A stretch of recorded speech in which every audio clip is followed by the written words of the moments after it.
अस्सलाम वालेकुम। Question number 12 complete हो गया था। अब हम क्वेश्चन नंबर 13 देख लेते हैं, पार्टनरशिप डिसोल्यूशन का। The following information provided by MS. Orient Associates on November 30, 2016। Cash, other assets हैं, अकाउंट पेबल है, ए, बी एंड सी का कैपिटल है, टोटल एसेट्स, टोटल इक्विटीज इनकी ये है। On these date, they decide to liquidate their business. Other assets were sold for rupees 70,000 and liabilities were paid in full. A and B have enough personal resources, while C is personally insolvent. ठीक है, A and B के पास जो है वो काफ़ी personal resources हैं, लेकिन जबकि C के पास जो है ना वो पर्सनली इंसॉल्वेंट है, मतलब कोई भी पैसों की ज़रूरत होती है आगे चल के तो अदर पार्टनर्स ही इनकी हेल्प करेंगे। ये किसी भी अमाउंट की खुद रिकवरी नहीं कर सकते। Required all possible journal entries to record the liquidation and closing of the books to be supported by necessary computation and set up T accounts for each and the partner's capital account. All possible journal entries हमें बनानी है, ठीक है, liquidation से जो related होती हैं and closing of the book. Closing of the book से मतलब जो कैश वगैरह ये लोग घर लेके जा रहे होते हैं पार्टनर्स वगैरह, वो सब हमें एंट्रीज बनानी है। To be supported by necessary computation, किसी भी कंप्यूटेशन की अगर नीड है आगे चल के तो वो बिल्कुल हमें दिखानी है, ठीक है। मैंने पहले भी कहा था कि कोई भी कंप्यूटेशन अगर आप शो नहीं करेंगे तो फिर उसके नंबर वगैरह कटते हैं, क्योंकि हम यहाँ पे डायरेक्ट कुछ नहीं कर सकते अकाउंटिंग में। कोई भी कंप्यूटेशन अगर आप कर रहे हैं तो उसे शो करना होगा आपको, यहाँ तक के जो है वो रेशियो की भी जो कंप्यूटेशन होती है ना वो भी आपको शो करनी है लाजमी। And setup T account for cash and the partners capital account, cash का टी अकाउंट सेटअप करना है एंड पार्टनर्स कैपिटल अकाउंट भी सेटअप करना है। सबसे पहले हम जय एंट्रीज बनाते हैं। जय एंट्रीज के लिए कॉलम्स वगैरह ड्रॉ करेंगे। सबसे पहली एंट्री जो होती है वो सोल्ड अदर एसेट की होती है। अगर देखा जाए तो अदर एसेट जो सोल्ड हुए हैं वो 70,000 के हैं। सो इनके पास कैश कितना आया, 70,000 का। अदर एसेट कितने के थे, 1,90,000 के, 1,90,000 का कैश किया। अब अदर एसेट 1,90,000 के थे, कैश इनके पास कम आया, 1,20,000 का इनका जो है वो लॉस हो गया। लॉस है तो डेबिट साइड पे रियलाइजेशन अकाउंट के साथ आ जाएगा 1,20,000 to record sold other assets. Second entry जो होती है वो लायबिलिटी की होती है। यहाँ पर एक ही लायबिलिटी थी अकाउंट पेबल जो कि फुल पे कर दी गई है। इसकी एंट्री कैसे पास करेंगे, accountable debit, cash credit. Accountable कितना था, 30,000 से हमने एंट्री रिकॉर्ड कर दी to record pay to creditors. Third entry realisation की होगी जो कि अदर एसेट पे हुआ है लॉस 1,20,000 का। रियलाइजेशन अकाउंट यहाँ पे डेबिट साइड पर है, यहाँ पे क्रेडिट साइड पर आ जाएगा, और तीनों पार्टनर्स की जो कैपिटल है वो क्रेडिट साइड पर, डेबिट साइड पर आ जाएंगे, ठीक है। इनका जो रेशियो था अगर देखा जाए तो यहाँ पे कुछ नहीं बताया रेशियो, मतलब रेशियो से रिलेटेड यहाँ पे कोई बात नहीं करी कि इक्वल पार्टनर्स हैं, इनका कैपिटल से जो है वो रेशियो निकालना होगा, किसी भी तरह की कोई बात की ही नहीं यहाँ पे रेशियो की। यहाँ पे इन्होंने डायरेक्ट ये कहा है कि ये बैलेंस शीट है, ठीक है। ऑन दिस डेट जो है they decide to liquidate their business, other asset were sold, liabilities were pay, और बाकी इंसॉल्वेंट की यहाँ पे थोड़ी इन्फॉर्मेशन बताई गई है, ठीक है। और यहाँ पे डायरेक्ट रिक्वायर्ड है। यहाँ पे जब भी क्वेश्चन आपके पास हो और आपके पास रेशियो से रिलेटेड कोई बात नहीं की जाए क्वेश्चन में, तो फिर आप वहाँ क्या कंसिडर करेंगे, वहाँ रिज्यूम करेंगे कि वो इक्वल पार्टनर्स हैं, ठीक है। कोई भी लॉस एंड प्रॉफिट होता है तो वो इक्वली डिस्ट्रीब्यूट करते हैं अपने आप में, ठीक है। तो जब 3 पार्टनर्स हैं तो इनका रेशियो कितना हो गया, मतलब देखें 3 पार्टनर्स हैं तो ये हर किसी भी मतलब कोई भी प्रॉफिट एंड लॉस होता है उसके 3 हिस्से करते हैं, एक एक हिस्सा तीनों अपने में बांट लेते हैं, ठीक है। और किस तरीके से वो होगा, जैसे कि यहाँ पर ए है, बी है, सी है। जब ये इक्वल पार्टनर्स हों तो इनका रेशियो भी 1, इनका रेशियो भी 1, इनका रेशियो भी 1। फॉर एग्जाम्पल यहाँ पे 2 पार्टनर होते हैं बस ए एंड बी, तो इनका रेशियो 1 होता है, इनका रेशियो 1 होता है। लेकिन जब इसको आप टोटल करेंगे तो ये 3 हो जाएगा, जब इसको आप टोटल करेंगे तो ये 2 हो जाएगा, ठीक है। जब 2 पार्टनर्स हों तो उनके रेशियो 1/2, 1/2 होते हैं, और जब 3 पार्टनर्स हों तो उनके रेशियो होते हैं 1/3, 1/3, 1/3, ठीक है।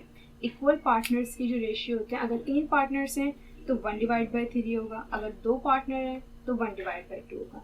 यहाँ पर अगर देखा जाए तो पार्टनर्स थे 3, तो इनके रेशियो क्या होंगे, 1/3, 1/3 एंड 1/3। तो हमने 1,20,000 को 1/3 से मल्टीप्लाई कर दी, क्योंकि तीनों के जो है ना वो रेशियो एक ही है, तो यहाँ पर भी इन तीनों का रेशियो सेम ही होगा। और 1,20,000 को 1 by 1 इनके रेशियो से जो है वो हम मल्टीप्लाई करते रहेंगे और यहाँ पे हम वैल्यू लिखते रहेंगे।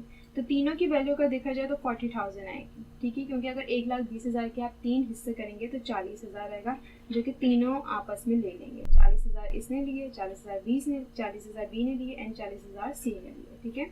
टू रिकॉर्ड लॉस डिस्ट्रीब्यूटेड, ठीक है, ये हमने लॉस को डिस्ट्रीब्यूट कर दिया। अब अगर देखा जाए तो यहाँ पर जो है वो डिफिशियंसी वगैरह की एंट्री जो है वो बन सकती है, क्योंकि ए और बी के पास तो जो है वो पर्सनल रिसोर्सेज हैं, किसी भी अगर पैसों की नीड होती है आगे चल के तो वो खुद पे कर सकते हैं, पैसों की रिकवरी खुद कर सकते हैं।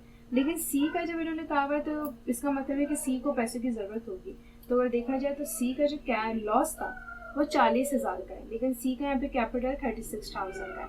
4,000 जो है वो कमी हो रही है, क्योंकि लॉस जो है वो कैपिटल से लेस किया जाता है, ठीक है, और हमेशा लॉस जो है वो कम ही होना चाहिए। अगर ज़्यादा है तो फिर वो पैसे जो हैं वो देंगे।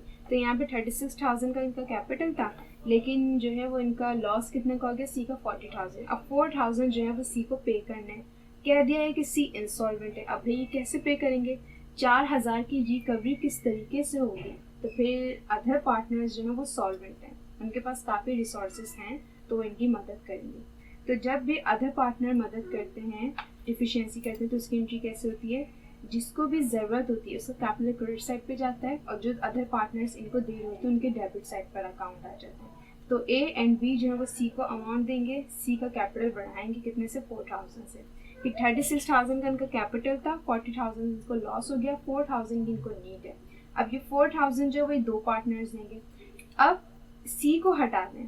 अब ये दो पार्टनर्स हैं जो 4,000 की डिस्ट्रीब्यूशन करेंगे। भाई 4,000 हैं और ये दो कितने दें, 1,000 दें, 2,000 दें, या एक बंदा 3,000 दे दे, एक बंदा 1,000 दे दे, किस तरीके से लें। तो ये इक्वल पार्टनर्स थे। किसी भी अमाउंट की डिस्ट्रीब्यूशन होगी तो हाफ हाफ ही करेंगे। तो 4,000 जो है वो सी को देंगे, किसने, ए एंड बी ने जो है वो सी को, ए एंड बी जो है वो सी को देंगे 4,000। तो 4,000 के अगर आप दो हिस्से करें तो 2,000 होगा, और इनका रेशियो क्या बन जाएगा, 1/2। तो 4,000 को 1/2 से मल्टीप्लाई करा, 4,000 को 1/2 से मल्टीप्लाई करा, 2,000 जो है वो ए देंगे और 2,000 जो है वो बी देंगे, ठीक है। ये रेशियो आप नहीं लिखें, जैसे यहाँ पर आपने 1,20,000 थे, 1,20,000 इन तीन में इक्वली डिस्ट्रीब्यूट करने, तो आप 1,20,000 को 3 से डिवाइड कर देंगे। तो एक के हिस्से में 40,000, दूसरे के हिस्से में भी 40,000 आएंगे, तीसरे के हिस्से में भी 40,000 आएंगे।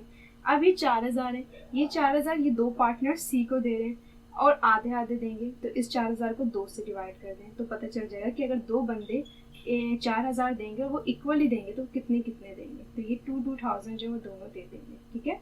तो इसलिए ये रेशियो अगर आप ना लिखना चाहें आप नहीं लिखें, आप हाफ जो कैलकुलेटर में डायरेक्ट कैलकुलेट, यहाँ पे डायरेक्ट कैलकुलेट कर सकते हैं, ठीक है ना, क्योंकि यहाँ पे सेम अमाउंट आएगी, ठीक है।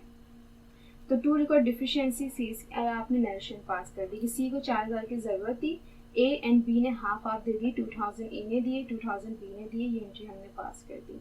अब अगर देखा जाए तो ए के पास जो था वो 99,000 थे, ए को 40,000 का लॉस हो गया, 2,000 जो है वो सी को दे दी, तो इनके पास रिमेनिंग अमाउंट है, ये अपने साथ लेकर जा सकते हैं, ठीक है। लेकिन बी का कैपिटल 41,000 से था, ठीक है, और बी का लॉस हो गया 40,000 का, इनके पास 1,000 रिमेनिंग अमाउंट बची थी जो कि घर लेकर जा सकते हैं, लेकिन 2,000 जो है वो सी को दे दिए। अब इनको पैसों की ज़रूरत पड़ गई, ठीक है, इनका जो कैपिटल था वो 41,000 से था, ए को सी को जो है वो 2,000 रुपये दे दिए, ठीक है, और 40,000 का इनका लॉस हो गया।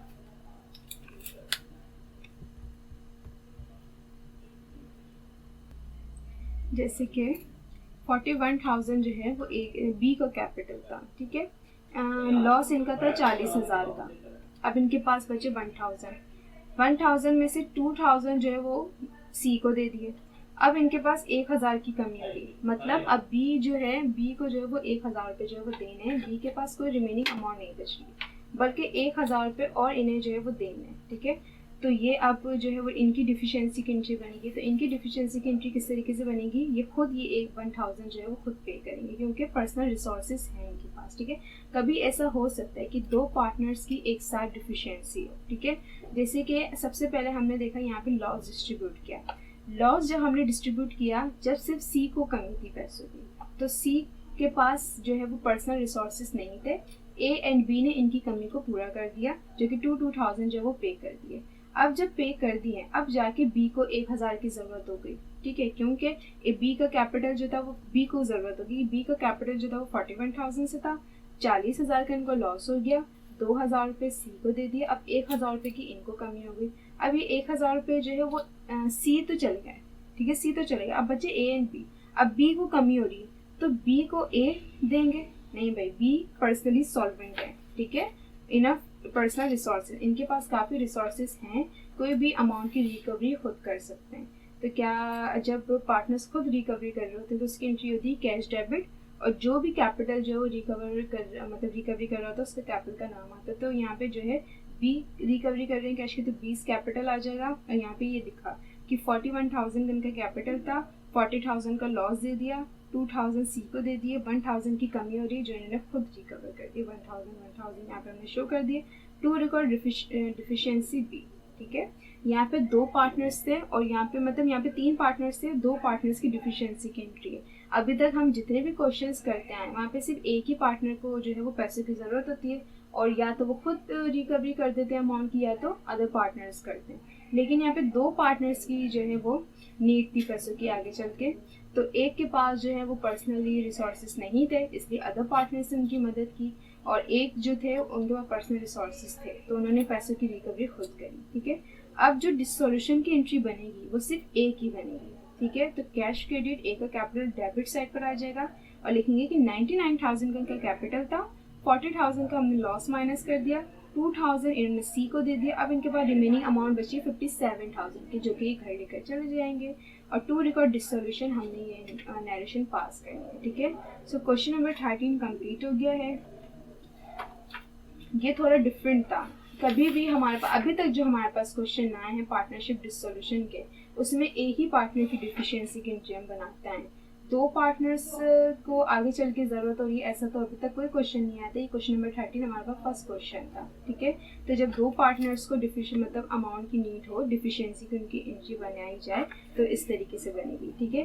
पहले जो है वो पहले सी को ज़रूरत थी, पहले बी को ज़रूरत नहीं थी, क्योंकि बी को इतना लॉस हुआ था कि वो अपने कैपिटल से आराम से जो है वो माइनस कर सकते थे, लेकिन जब इन्होंने सी को दिए फिर इनको पैसों की ज़रूरत पड़ गई, तो फिर इन्होंने खुद रिकवरी करी 1,000 की, और जो डिसोल्यूशन की एंट्री अवेलेबल कैश जो वो सिर्फ ए लेकर जा रहे हैं, क्योंकि सी को कमी थी, सी का कैपिटल ख़त्म हो गया, अदर पार्टनर से इनकी मदद कर दी। बी को आखिरी में 1,000 की ज़रूरत थी, बी ने खुद 1,000 रुपये पे करे, बी का कैपिटल भी ख़त्म हो गया, सिर्फ ए के पास रिमेनिंग अमाउंट थी, ए के पास सिर्फ अवेलेबल कैश था जो अपने साथ लेकर जा रहे थे 57,000 का, ठीक है। सो आप लोग का क्वेश्चन नंबर 13 जो है वो कंप्लीट हो गया है। इस क्वेश्चन में अभी भी कोई कंफ्यूजन हो या कोई इश्यू, कोई समझ नहीं आ रही हो कोई चीज़, तो आप लोग ग्रुप पे पूछ सकते हैं।